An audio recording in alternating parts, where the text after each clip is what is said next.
morning, guys.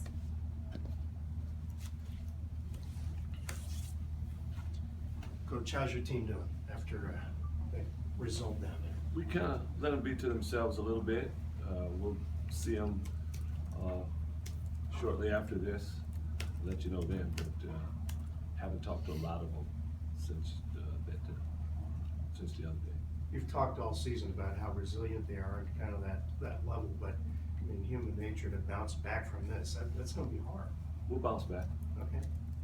We'll bounce Why back. do you believe that? I think it's a special group.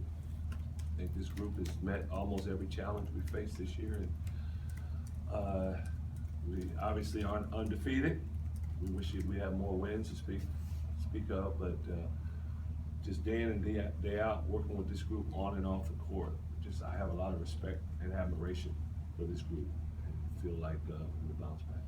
Do you have to use some extra psychological tools in a situation like this, or do you trust them to do what it takes to get back on track? Our mission is not going to change because of it, and because we've been practicing this and talking about this season and what we try to get accomplished every day. I don't think there needs to be special motivation. We'll sense it. We'll go out. We'll sense where our guys are, but I have a feeling that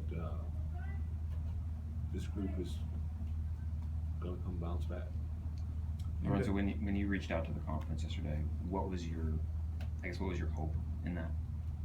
By reaching out to them and kind of just questioning what had happened in the final seconds.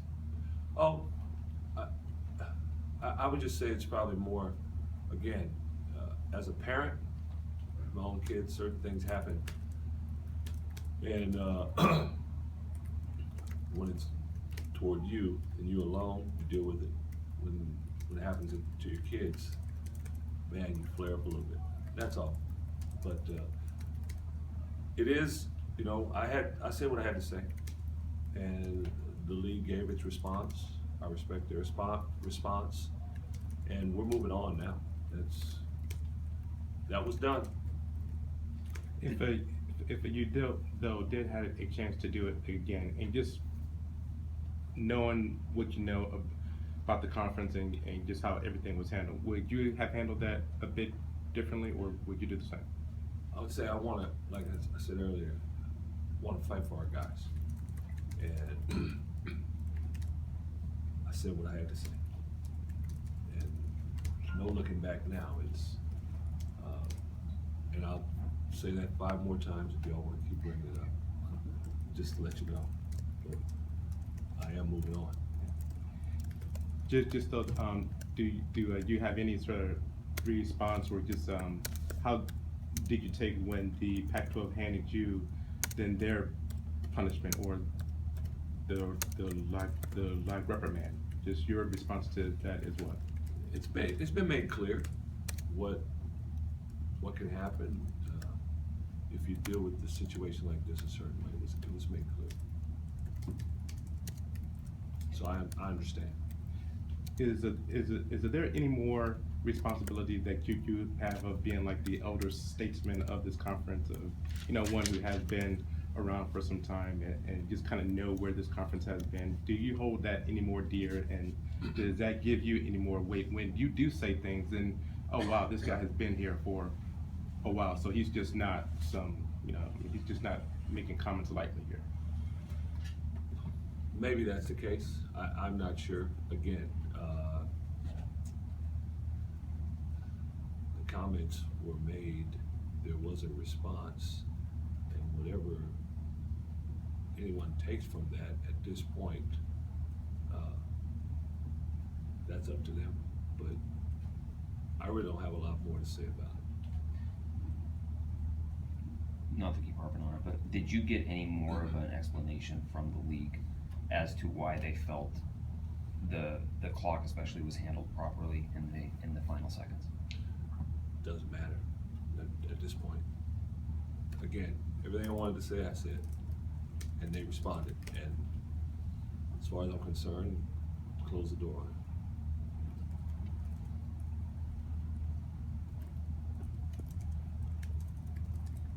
And just how, just from everything that you've seen so far, just what makes Oregon so tough at home? Oregon's Oregon's tough, period. But I think they play with a lot of energy. Oregon plays together. They're really an unselfish team.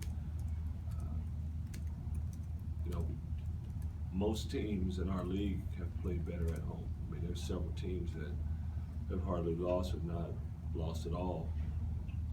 Oregon being very good already, you know, plays a lot of energy there.